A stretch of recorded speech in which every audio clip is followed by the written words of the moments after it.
from Haman. Sorry, go ahead. And gave it to Mordecai. Esther put Mordecai in charge of Haman's property. Then Esther spoke to the king again, throwing herself at his feet and crying. She begged him to do something to stop the evil plot that Haman, the descendant of Agag, had made against the Jews. The king held out the gold scepter to her.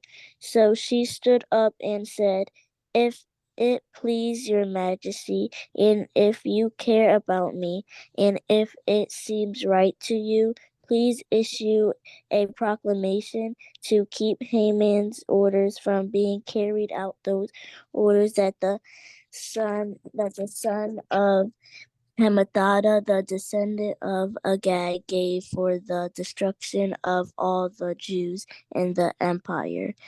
How can I endure it if this disaster comes on my people and my own relatives are killed?" King Xerxes then said to Queen Esther and Mordecai, the Jew, "Look, I have hanged Haman for his plot against the Jews, and I have given Esther his property." But a proclamation issued in the king's name and stamped with the royal seal cannot be revoked. You may, however, write to the Jews whatever you like, and you may write it in my name and stamp it with the royal seal.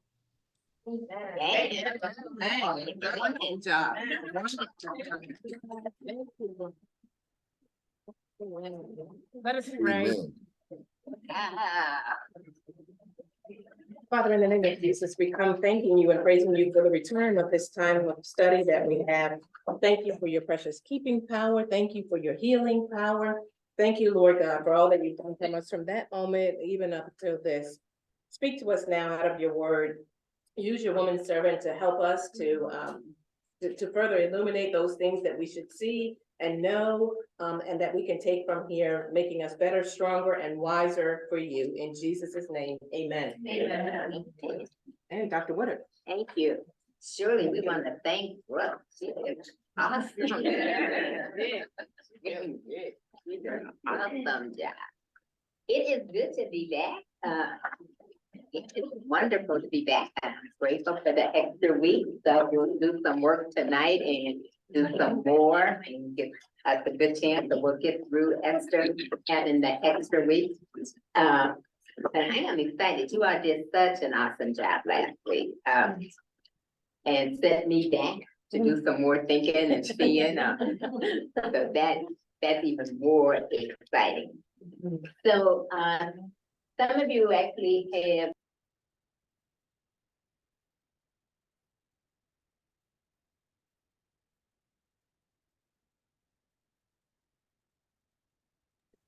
Okay, I'm not sure what happened there. They are muted, it looks like, so hopefully they can fix that. So the page of this process just gives us a second to overview a little bit of last week. So we're thinking about what the check says. Okay.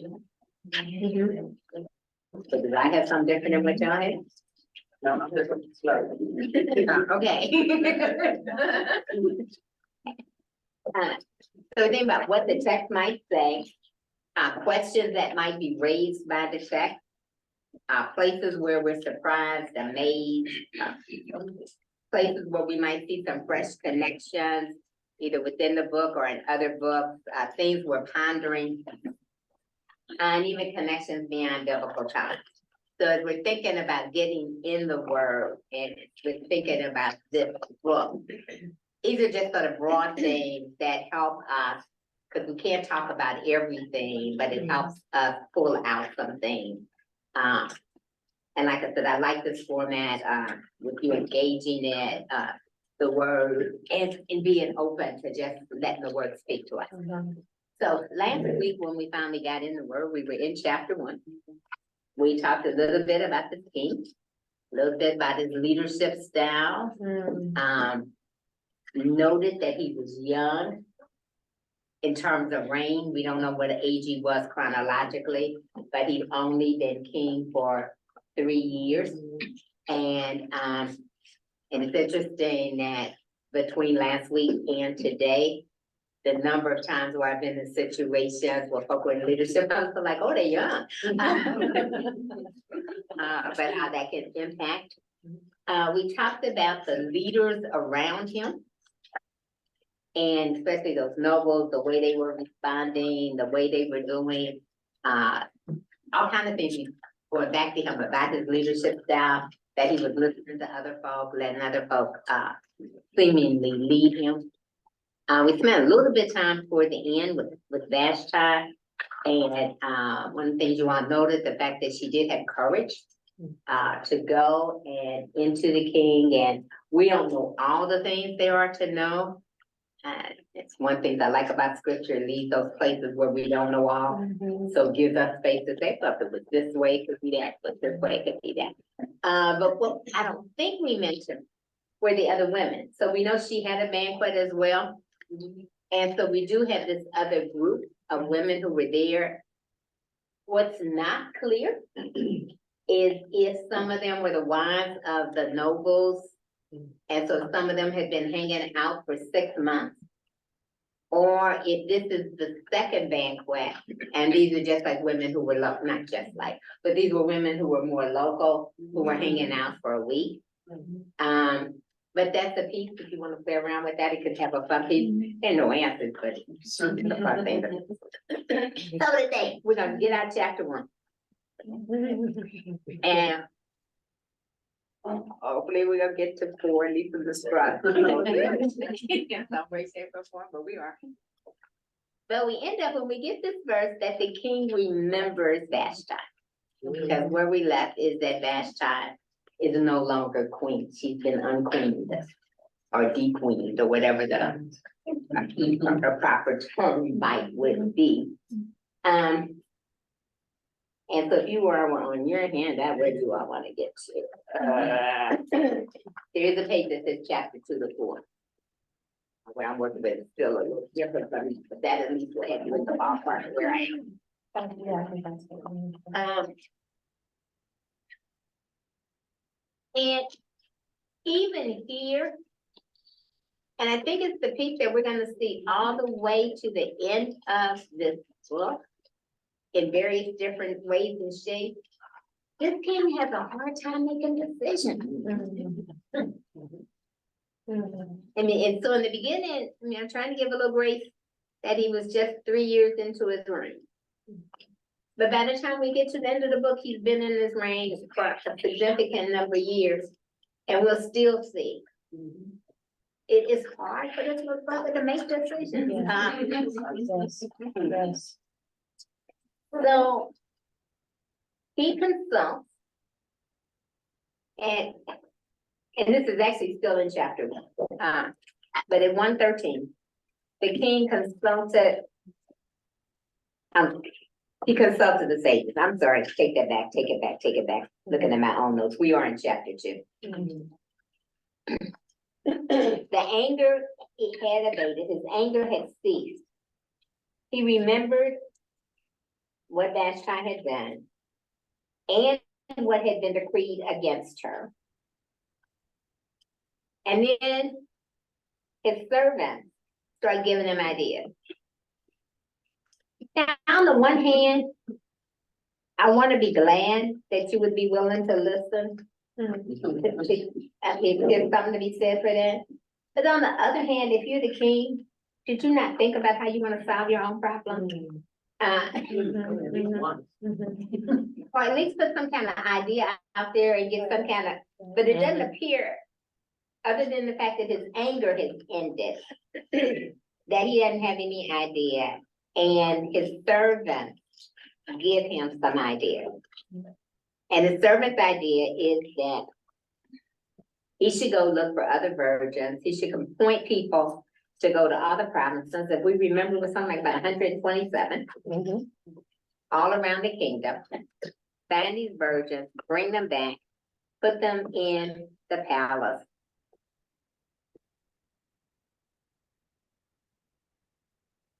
And then he can touch them in.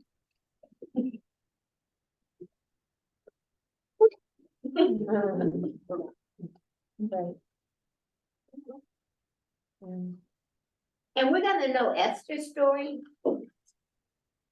But something is to think about is what's the story of all these other young women whose lives basically get ended. That's right.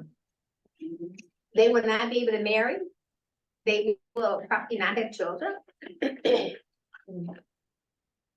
And they don't get to go back. And I guess the other thing that, as you talk about that, I mean, what happened to the previous harem before he brought Esther in? He had to have one to get baptized. And so those women that he didn't choose, they still were there. Obviously, he ran a lot of them and said, I don't even want them, I want a whole new crop of women.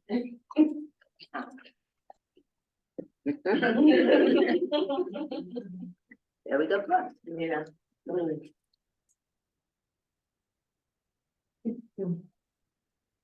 So, and we just gonna stay there long, but It's crazy.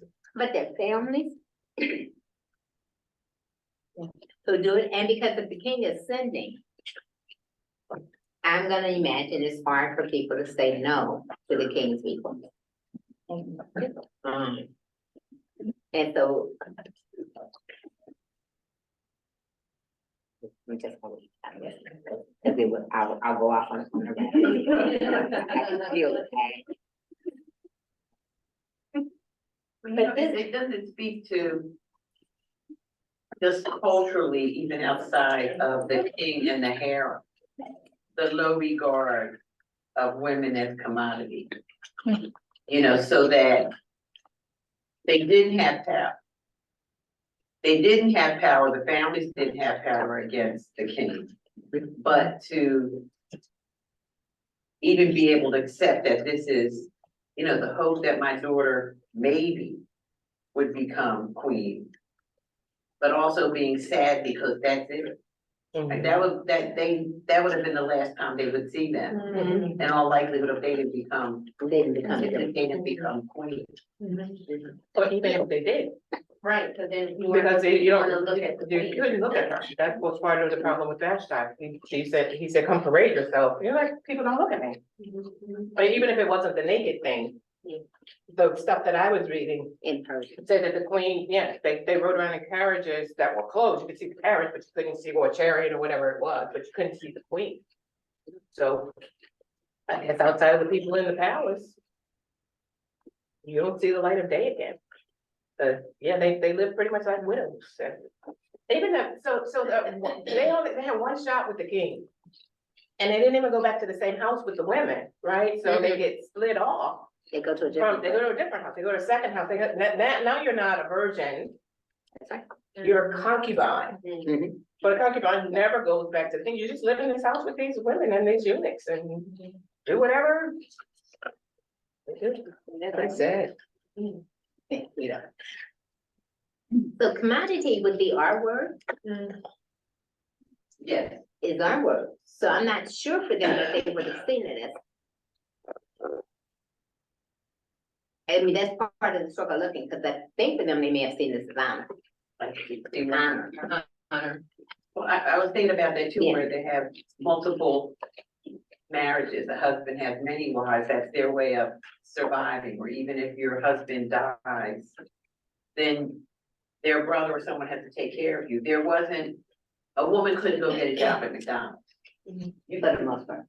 Right, so there's limitations on what you can do, so there's, in one sense, it could be a desperate situation, but I don't think that may be the one you would necessarily choose. I don't know if they saw it as desperate, so I'm just thinking about my recent trip, I just came back from Kenya. And I was in the Maasai village, and so the chief there, he's older, so he can't translate. But if you have 20 cows, 20 cattle, you're allowed to have one wife. The more wives you have means the more cattle that you have. So the chief has 8 wives and 8 different villages. And it's an honor to the women to be the wife of the chief. So I can only imagine, they're very, very traditional.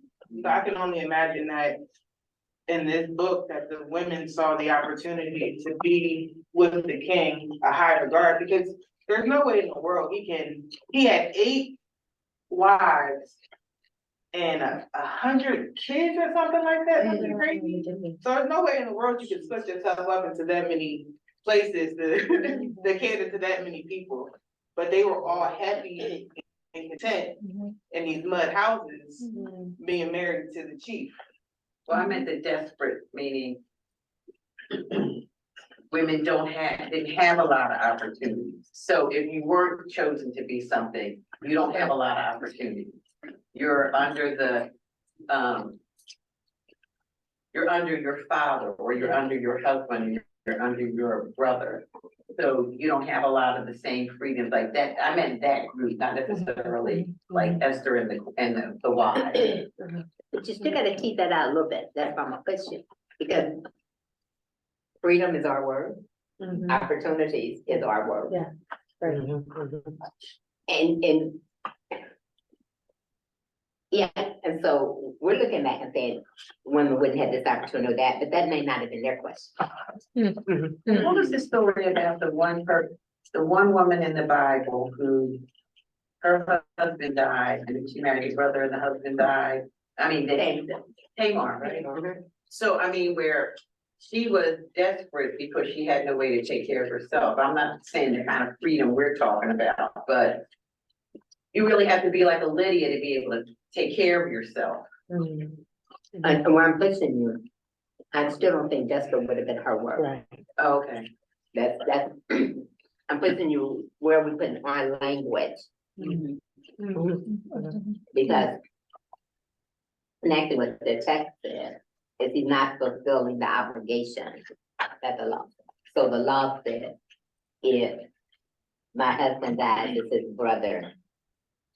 If he dies, it's his brother. So it seems that she's moving from this is what's laid out as the pattern, and you're not doing the pattern, more so than I'm desperate for them to take care of me. Okay. But desperate was I understand. when we look back. And this was just more custom. This is what they know. Yeah. So it's not a big deal for them. I mean, it's not a big deal as far as I feel like my freedom is being taken away. I feel like I'm being isolated. This is like, okay, this is what's gonna happen. All right, let's go. That's exactly Because right. that's what they're, no.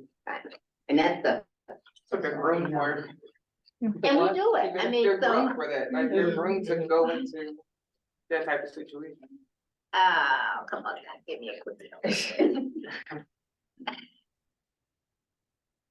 But If we go to school and we go to class and we pass the class, sis, at the end of that, we expect somebody to give us the degree. And if they don't, then we think, well, I can take that to the court, not because I'm desperate, but I invested my money, I went to the classes, I got passing grades. And my expectation is they would give me the piece of paper. I'm not suing you because I'm desperate, I'm suing because you didn't do it. And that's where, Tamar. yeah, so that's what. So that's the thing. So in chapter 2, we get to meet more.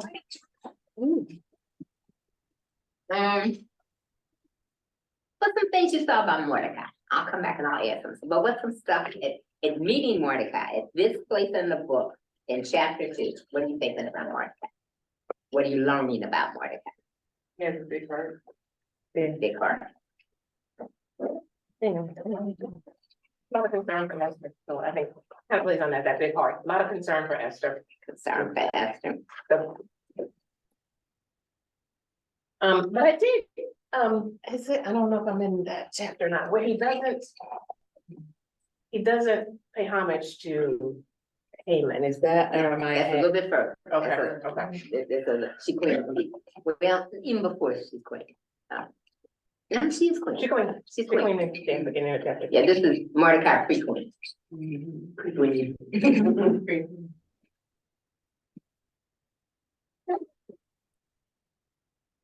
The fact that Mordecai adopted her.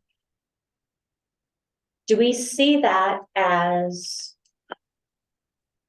part of the traditional responsibility that anyone would have done, or do we see that as? Because he could have taken her into his house and treated her as a slave. But from all accounts, it seems as if there is a trusting relationship between the two.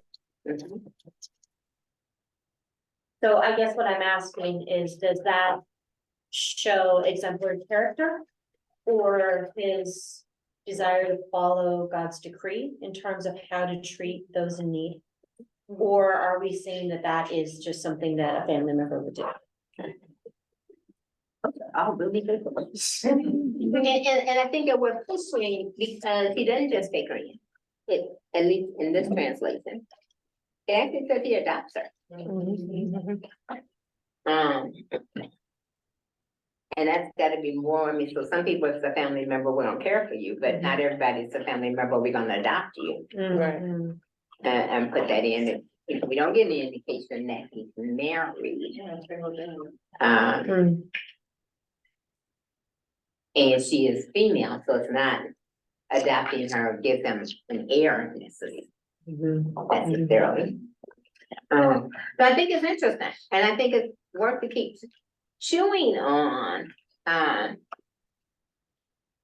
Because I'm wondering, are there some things that might be who he is as a person, but also something about how he might lead? Lead Okay. at the end of the book. There definitely later on, I raised some questions about her raising. Because he does raise her in this relationship. So we'll come back to him as we keep going.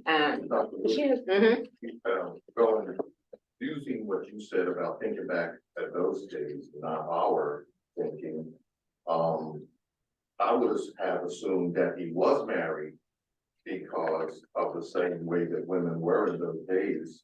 And it may be more assumed that he was rather than he wasn't. Of all the men could get a woman or in those days. So in his raising her, he probably had a wife or maybe even more wives to help to raise her up. And the place where I push a little bit is it seems as if there was like somewhere we get some kind of inkling. And throughout the 9 whole chapters, we don't get any inkling of anybody. And whenever he's talked about, he's spoken about singularly. And that's the piece where I keep saying, I mean, I can't say that it's not there. So I would just get off the person, go give him some commentaries and play with that question. Play with the language, because that's how we learn new stuff. But by and large, just on the surface of it, it did not appear that he was. Okay. Go all the way, look in chapter 2. At verse 5. I wanted to say something about Mordecai. And this is a Mordecai. It shows that he really, did a lot for Esther in bringing her up. And he thought a lot of her, so that when the king was looking for a new queen, he thought enough of her to submit her name, to her, you know, to have her go and submit herself to that, activity, which is her going in there to, show herself before the king, before everyone else, but, because she didn't have to be chosen, none of them have to be chosen. It's really, I think I am pretty enough, because that's what he's looking for. he's looking for a pretty woman.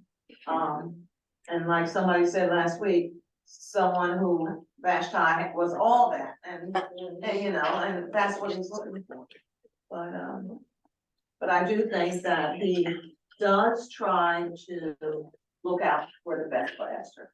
But was that because he groomed her? Did he like groom her to be like, I feel like he, in my head, this is Frida, 2.1, that, you know, he groomed her to become the queen, like he had, since he raised her, he knew he poured into her so that she would be able to become the queen.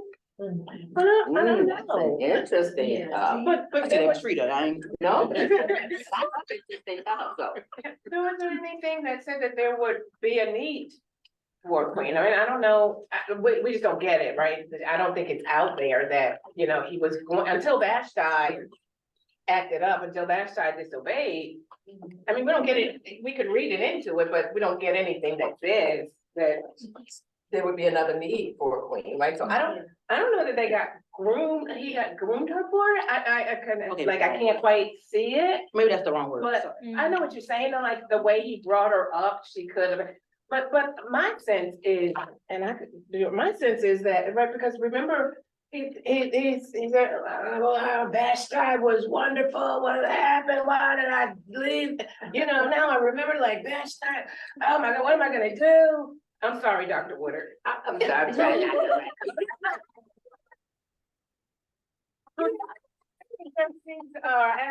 to. Aaron says, I think it's crazy, like he's off the chart to me, like, but so he has another rant, I had Vashti gone, and what am I gonna do? And they, oh, wait, king, I know, let's go to all 127 provinces and we'll get virgins, beautiful virgins.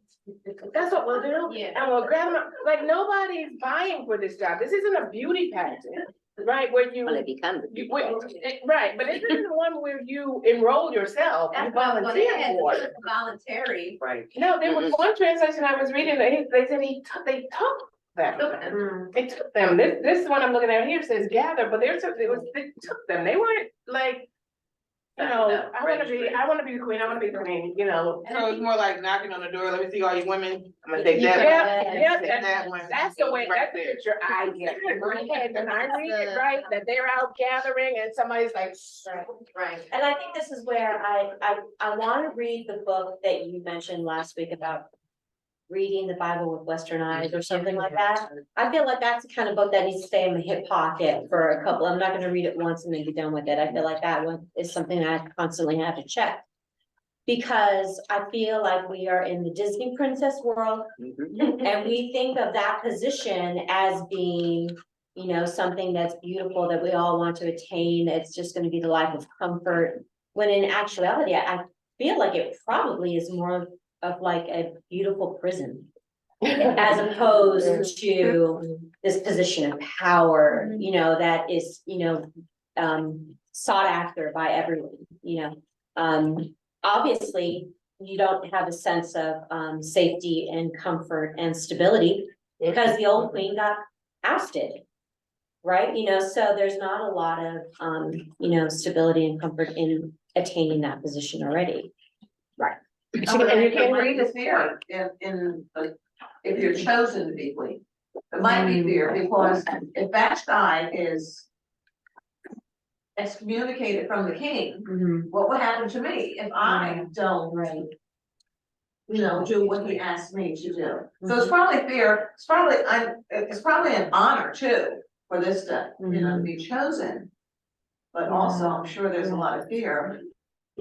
Right. What could happen to me? Remember, you can't even go unless he calls you. Right. I wanted to say from Frida's point, when you were talking about the relationship of Haman. And there's something I was thinking about after you said it. I do think that because of because of Mordecai's love, I think what I read in, he raised her to be a woman who understood her heritage and everything that had to do with that heritage, because I don't think if she had a firm foundation, when it came time for her to have to go to the king, it wouldn't have been that strong. So I think that when you were talking about grooming, I think he raised her to be a good Jewish woman, understood the traditions and the love and probably the history. And so I think that he had something to do with that and her character, so that she could be presenting herself in different ways and. To make herself stand up. Right, and stand up, stand up, stand up. Yeah. Cause if it was just about some pretty virgins, I mean, if we're all beautiful and we're standing here just like we just said, if it's a beauty pageant, what makes me stand out different from my sister next to me? Like, you understand what I'm saying? Like, we might all, I believe we're all, especially black women, we're all beautiful and we all virgins. So I mean, so what makes me stand out? It had to be something. He had to pour something into her. This is just mine. But he had to have poured something into her to make her be different. Right. Mm-hmm. Yeah. I'm gonna come back to that. And then it's a good thing. So, go back to, I think I'm at 2. Look at 2, chapter 2. Verse 5. And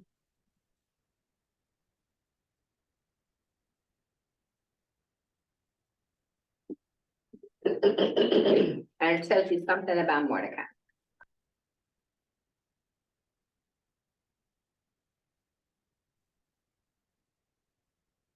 He is a.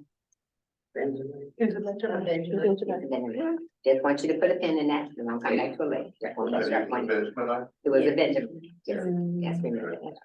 Interesting. So Esther gets selected. She goes to the palace. The eunuch who's there. She wins his favor. So again, there's your point. People are attracted to her. Verse 10, she did not reveal her person, her people, or kindred. For Mordecai had charged her not to tell. Yeah. Every day Mordecai would walk around. And we cannot answer that. Come back. She is not saying these Jewish. The text is saying that Mordecai is walking back and forth every day. When we get introduced to him, we know that he's Jewish. And just keep that in your head as we keep going a little bit. Because if he's walking back and forth every day,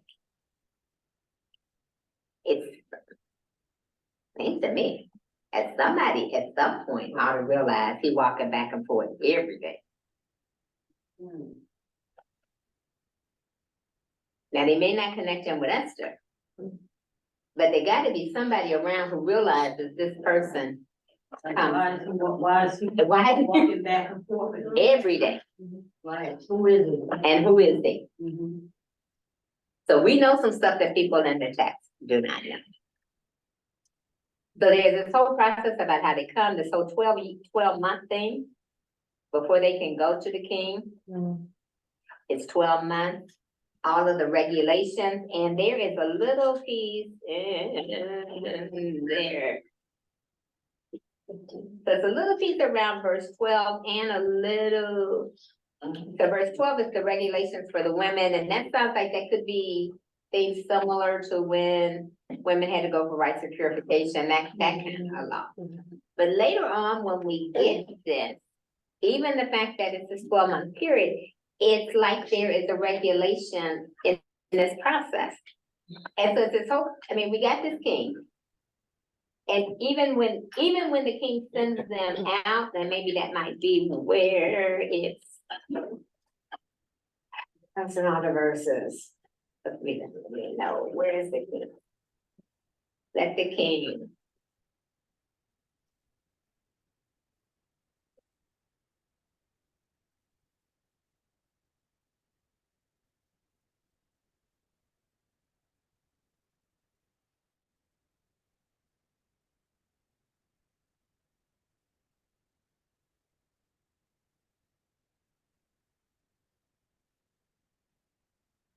Here's a place that gives a section that this whole stuff, even about them going for the king to admire.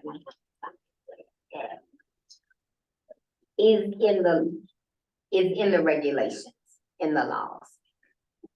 That there's some sense of importance, and the reason, what stood out for me is like, you don't have laws for all this other stuff when you run around killing people.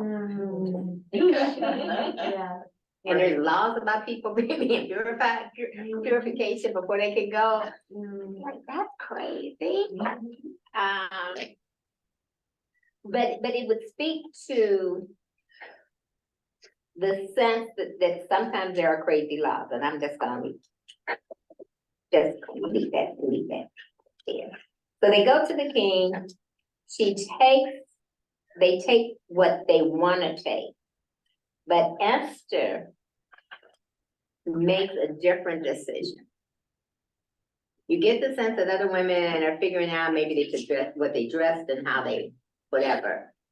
But it says when Esther goes, she only takes what the king's eunuch advised. This is the first place where we see Esther making a choice. This is the first place where we see her doing any decision making on her own. Other decisions seemingly have been made for her. But in her decision, she makes a wise choice. And it's a piece to note, which is getting to your point, that I wasn't ignoring you, that she's got a level of wisdom that we maybe aren't seeing yet. This is our first little inkling of, because it's different enough that they know that, and it is what works for her. And it seems that he decided in that night. Because it doesn't seem that she ever goes to the other place. It doesn't seem that she goes to the second, wherever the concubines go. It doesn't seem like she ever views that place. So our good. And wow, I hadn't seen it before. And the king doesn't ask anybody before he makes a decision. Look at that. I had not. Wow. This might be his only decision on his own. In verse 16. So remember last week we said he was a young king, it was the 3rd year of his reign. Verse 16, chapter 2, in the 7th year of his reign. So we are now in year 7 of his reign. So it helps us to see that there's time going on in these chapters. And also helps us to see that it took them a minute to get these 127 women. It took them a minute for all of for some portion of the women to go. Because we don't know how many have gone before. Wow. But we now know that she is queen. They didn't have planes. She is there. And the other thing we know is that they get a banquet. Another banquet, no, it's probably accident. This was named for her. And so I also wonder, do we have women at this banquet? Because it's what we would call an exception, but just a big thing. Now she is queen. She is there every day. Mordecai is still coming by. She still hasn't said who Mordecai was. And this is when Mordecai hears about the plot on the king's life. And all of that could be okay, but Mordecai tells Esther. And so the unknown spoken is, she's not saying who Mordecai is. She's not saying she's related. They don't have cell phones. She wasn't sending their text messages. So how does he have the conversation? Because it says he tells Esther.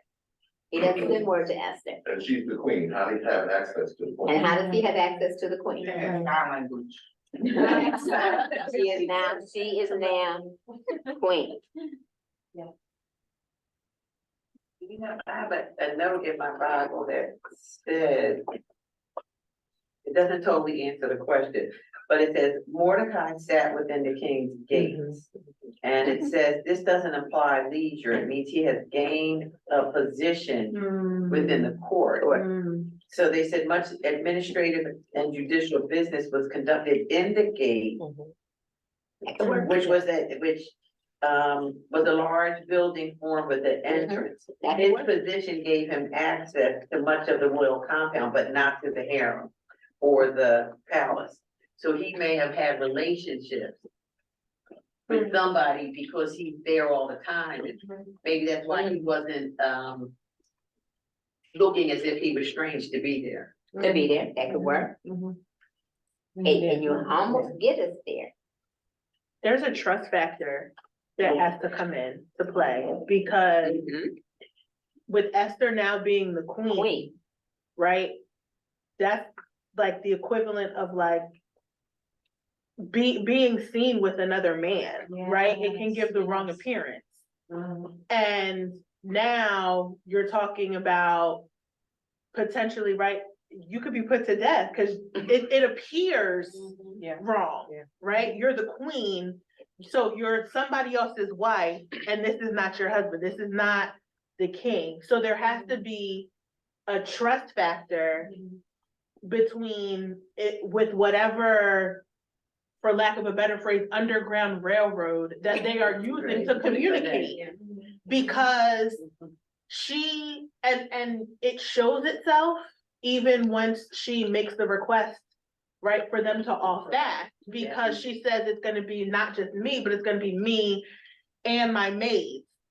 So she has to trust them, even with potentially the fact that she's Jewish, because she has to tell them, this is what I need from you. And then he's got all these other people fasting as well. So there has to be this trust that would make this space for them to be able to have a face-to-face conversation, because it really shouldn't happen. And this is a piece of it, and that's what you're actually with Haman after the edict is out. Ryman helps us to get him in the courtyard. But your piece about he doesn't have connection with the palace, so the queen's gonna be in the palace. So that's the mystery, the space in there is how they talking. I wanted to. Because the appearance piece, I think, is real. I mean, so she. And people know he's Jewish. And she says she's not Jewish. I mean. Do they know he's Jewish though? I don't know, because later he tells the guys, when they say, well, why don't you bow to Haman? And he's not a Jew, and I don't. In chapter 2, they may not. I jumped ahead. Okay, yeah. I don't know. We know he is because the text tells us. So we don't know for sure that any of them knew, but when he discovers the plot, we don't know that they know, we know. I think Ashley had something. I just wanted to mention something that Pastor said in church on Sunday about how, and this kind of piggybacks on Frida, she was special, she was different. And so I don't remember the name of the guy that runs the harem, but he was like befriended her, like he favored her. And so he would have been a man that could move about the inner parts of where she was, but also as a man, maybe be outside of that as well. So the trust of her maids and all the stuff like that, this guy, I wouldn't say he was sweet on her, but he just favored her, like she was special. And so he helped her and gave her advice and stuff when she was waiting to see the king. So I wonder if he was the mole, if he was the person that was taking the message from her, and so she wouldn't have to be seen with men or anything like that. So he was basically hiding Mordecai in the line. No, she might. Somebody have just been going down there herself to get the word, yo. Esther, she willing to throw it all away. Like Esther is really, and you my Esther is that, Esther, like, she willing to throw it all, like, she already told y'all, like, if I perish, she already willing to risk it. You know what I'm saying? All of us, we know that's her personality. What I'm saying is, she willing to risk it all, y'all. She might just be like, I'm gonna walk down there on my own. But even to that, right? Even though we aren't at the point in the story where she says, if I die, I die, right? To risk it all. Even still, it shows that she's willing to risk it all because essentially she lied to the king. That's what I'm saying. That's what I'm right, saying. by not disclosing her being Jewish, right? That's what I'm saying. If he finds out, That's a- you run the risk of having your story, then you're now the next Vashti potentially. And I ain't worried about being exposed. Right, because Cause I'm at, it goes back to a trusting, it's a loyalty issue. You lied to me. Fever. And I'm your husband because I made you the queen. So you lied to me. Now you gotta go too. Well, I guess lie by, It's a lie by omission. I guess, right, but, so, when they went scooping up people, nobody was wondering who was a Jew. And they know that these people are well dispersed in their population, there are thousands of Jews. But I do see that she has this unfailing loyalty to Mordecai, because more than once we see she did not reveal because Mordecai told her not to. Mordecai told her. And my mind jumps to Mordecai told her not to, partly in concert with what Erica said, because he knows the risk. Because, I mean, they're there and they're living, according to all the stuff I was reading and prepping, you know, so the Jews were well dispersed, but they were also pretty well accepted. Her name is no longer Hadassah, which had been her name. She's Esther, so she's going by this Persian name, and there's a bunch of assimilation there. But it's not like, we love you and that's all, because Haman, well, I don't want to say too much, but We're gonna try to get that in a minute. yeah, you know, there's some history, right? There's some history, and I think that might be why she's talking about Benjamite versus the Agagite. I don't know, but there's some history there, so they're not safe, totally safe, and I think that's what Mordecai's thing is. But here Erica's point with, and if you take Mordecai, if you hear Erica's question, that the king could say she lied in not disclosing her Jewishness. If we hear that, then that does connect with, because the wondering is why is Mordecai saying you're not Jewish? So there must be some ramifications of her Jewishness if it's not. Or he would not have to say, Don't tell. You know, that's what it was.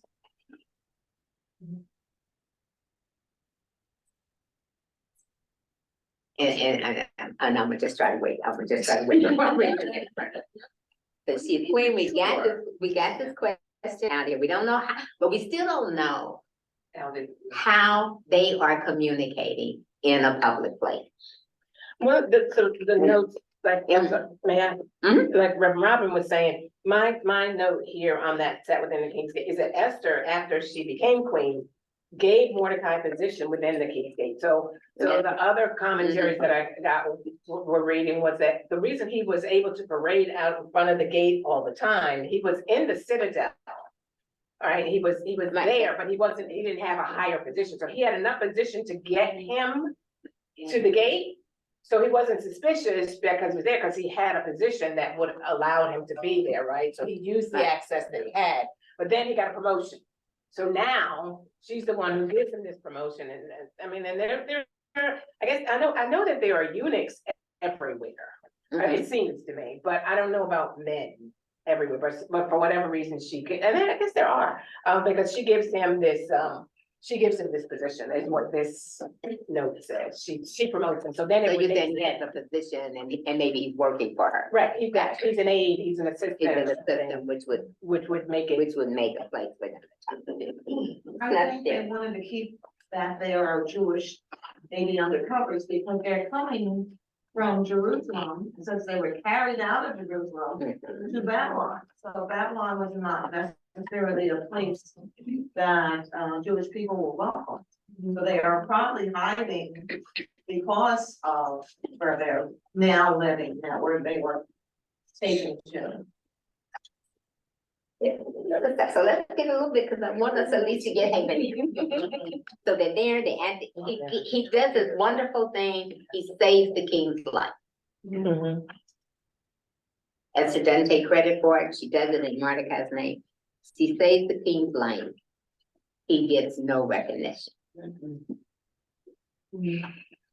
This king who has done all this other impulsive stuff, when his life is saved, doesn't do anything. He didn't turn to somebody to say, you know, hey, they saved my life. The king acted differently than how we have seen the king act. Mordecai, I mean, it wouldn't be wrong to think if you say the king's life, you at least ought to get $1. I mean. Right. Yeah, but nobody told him to. I mean, right. So he doesn't, but at the same point where he doesn't is when Haman starts rising in power. And so we now have Haman who ended, and we are now in Chapter we're in 3. And if you look at verse 7, in the first month, the month of Nisan, in the 12th year of the king's reign. So when Haman has done and when the edict is happening, we're now at year 12. So we were at year 7 when she became queen. So 5 years have gone by. So that helps us to see the length of Haman is, look at the beginning of chapter 3. And he is in the first verse,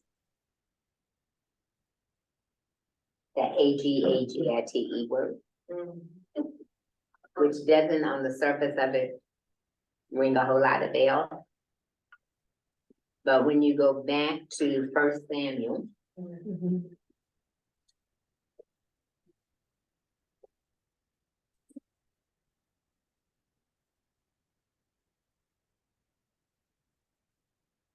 you discover that Saul is supposed to go and kill all of the Amalekites. He leaves the king alive. And the king is Agar, Agar. And the people who Haman are a part of are the king's descendants. Mordecai was a Benjamite. And what tribe was Saul a part of? Benjamin. So if they know their history, there is a history difference between Haman's people and Mordecai's people.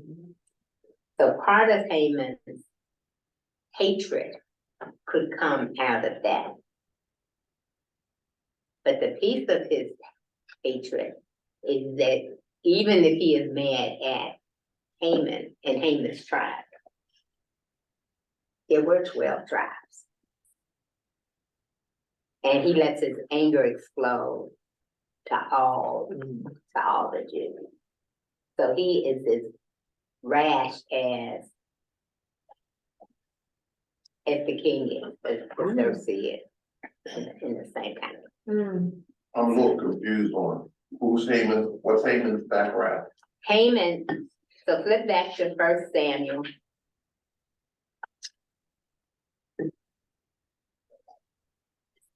Somewhere, so let me just. 9.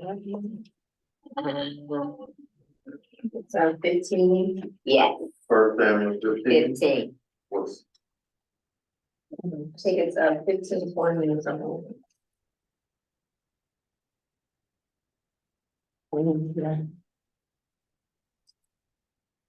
Wow.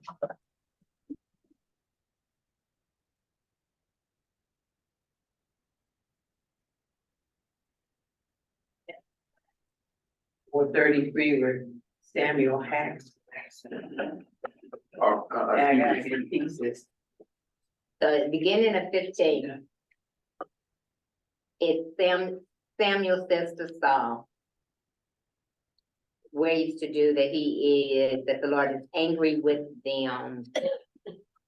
And he is to kill all of the Amalekites, to Okay. destroy everything. Mhm. Saul defeats them at verse 9. But they spare a God's life. The king. They spare the king. Mhm. Haman is the king's descendant. Haman is the king's descendant. Okay. Descendant of a God. And Saul is of the tribe of Benjamin. Mhm. Mordecai is the tribe of Benjamin. Mhm. So there's bad blood between these two So for the two, generations. to the two nations. So Haman to be mad because, not because he allowed Agag to live, but because he killed all the rest of the nation. Instead of being, one option would be that he could be glad because his immediate descendant was left alive. That would be one way to look at it. But because they were of the people of the Amalekites, he is mad because all of his people got killed. Mhm. More than glad that his immediate ancestor was alive. So he don't like Jews that You much. So the bad blood would be he doesn't like Mordecai because Mordecai is of the tribe that killed. And he's divine. And he's divided. But he takes it to not just Mordecai's tribe, but to the other 11 as well. So he don't like any of the Jews. Instead of having to fight with one person. But it doesn't justify his anger. It helps us to see how his anger is so intense. Yeah. But what we see with him is that when he cast the lots, he asked the king, and we see in the king the same rash behavior.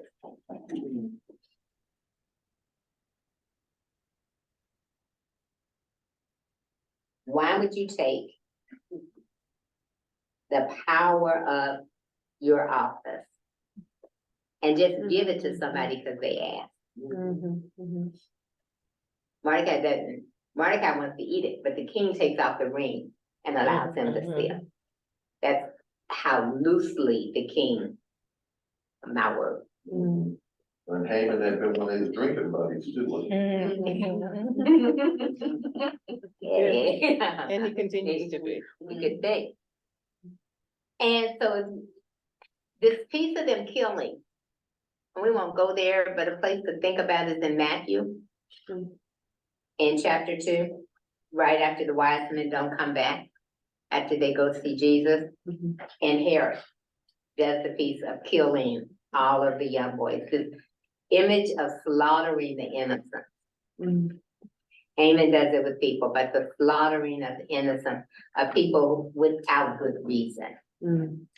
Couple other quick questions to point out, and we are gonna stop. After he gets the edict, it ends up, the chapter ends, the king and Haman sat down to drink.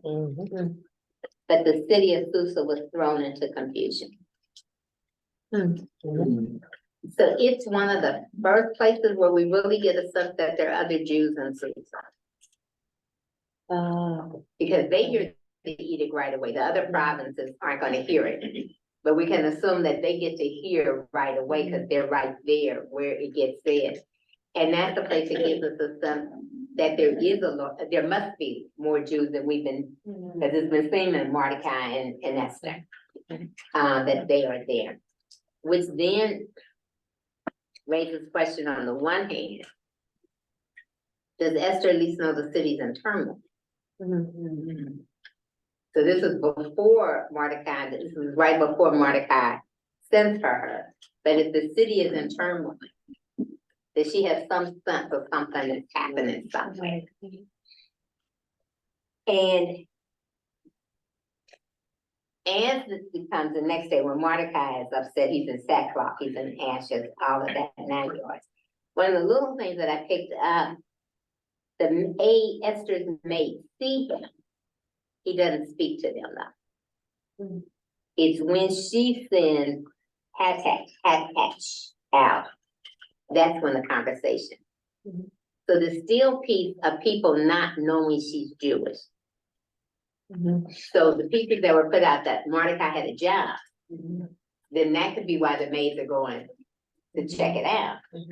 But they don't know she's Jewish. So when you look this week, think about what it meant when people. So the king doesn't know, but now we know that Hayden Hatch knows that she's Jewish. And is he tempted to tell? But the king still doesn't know that she's Jewish. Can I ask you something? Would any Jews have worked in the family? Oh, that's a good question. Mordecai was it? That's a really good, Inside. Right, inside, so. that's a good question. That's a good question for today. I feel like, I think. I'm thinking like Black people who are passable, right?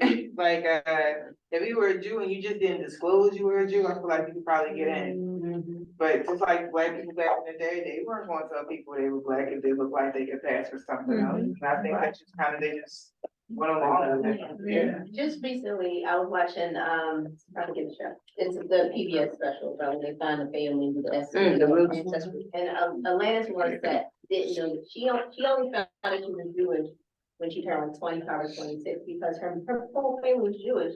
They never talked about it. Never, because that was the, they had to leave Bulgaria, I believe, which was part of Ukraine, which is now Ukraine or where they were, but it was, they didn't want people to know, they wanted to assimilate, and that's why they left, because of the, the atrocities that was happening to them. So it can easily, I can easily see that people, like you said, they were scattered. They had to assimilate, they changed their name, I'm gonna deny who I am, and I'm just gonna live this life. It's no different than Cubans, or Mexicans who come here and they don't wanna teach their kids Spanish because they want to assimilate as Americans and just and learn English and not do what they used to do. I can totally see that happening in this for the Jewish people.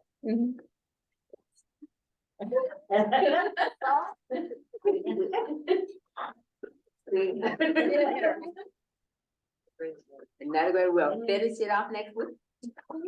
We'll have to find groups of ruling. Pastor, did you have any comments, notes that you wanted to add? No, just some of the logistics. Again, the reading plan says Jude, and we're going to skip that. We're going to drop that, and I'll assign it next year. And we will stick with Esther for next week and bring back Dr. Woodard for one more week. And then there should be a round of applause there somewhere. I was doing a silent. Good. A second thought, the week after Dr. Woodard finishes in Esther, we're going to be starting with Dr. Gus Roman. That's right. And it's going to be a book that he referred to several times when he was with us, called The Screw Tape Letters by C.S. Lewis. And the book can be purchased on Amazon, which is where it's least expensive, on Amazon.com. Screw Tape Letters by C.S. Lewis, or you can get it at Barnes and Noble and come prepared there. The reading plan assigns various passages of scriptures that deal with the work of the devil, of Satan, of Lucifer. So you still have Bible scriptures to read for each week, and Dr. Roman is aware of all those scriptures, and we'll be coming to discuss both the scriptures and the Screw Tape Letters, and then probably some experiences in your own life of how you can stand back and take a look at what do you think the devil's been up to. in our lives. So get the Screw Tape Letters and read ahead there, and we'll see you then next Wednesday night with Dr. Woodard. Okay. That information will go out in the email blast that's going out tomorrow. Thank you very much. And there's also some audio versions that are free on YouTube. Okay, cool. The audio, the Screw Tape Letters. Yes, there is an audio. Will that link be, put it right. Will that link also be in the last email blast, Sister Laverne? I can do an email blast, but we don't have, the email blast is easier because it goes to all the members. Okay, and I think whatever method you were using to communicate it, that's what I was asking. Okay, yep, Yep, if it all could be there together. yep. All right, wonderful. Are we good? Got Dr. Wood's email up here for those of you online, if you would like to contact her, I do have that up here for you, and I've also got these additional readings if you would like. What are those? It's at the very back of sorry. And also Sharon brought some goodies for us to take home. as Thank well. you for And I brought some Tosh cookies. I don't know if you got a chance to see those. It is cookie that's traditionally eaten during the Purim festival, which is based on the Book of Esther. And it's a cookie that's named after the evil villain. Yeah, and it's supposed to represent the hat that he wore. Yeah, it's a triangle. And what's the name of the cookie again? Tosh. Yeah. Well, I just ate Rachel, Yeah, if you can email me that slide, or just email me the entire thing, but that slide, then I can add that to the email blast as well. perfect, sounds good. Okay. All right, all hearts and minds are clear then? Yeah. Amen, let's be dismissed. Reverend Robin, can you do the honors, please?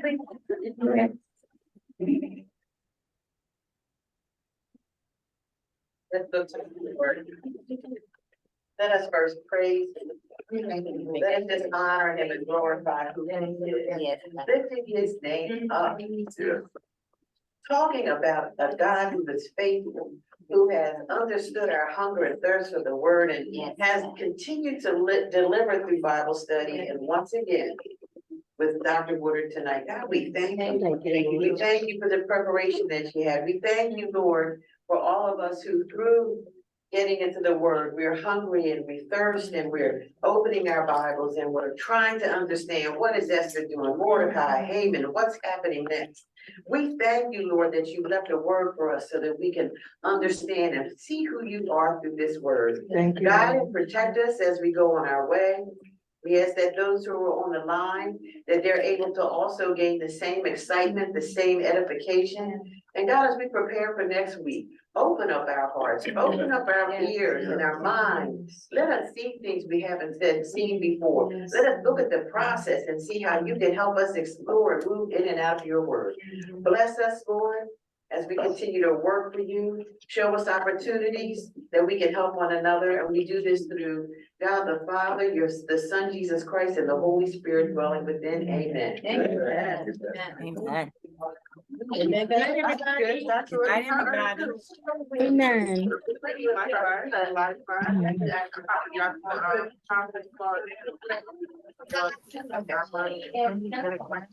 Good night, God bless. Have a good night. God bless. Good night, everyone.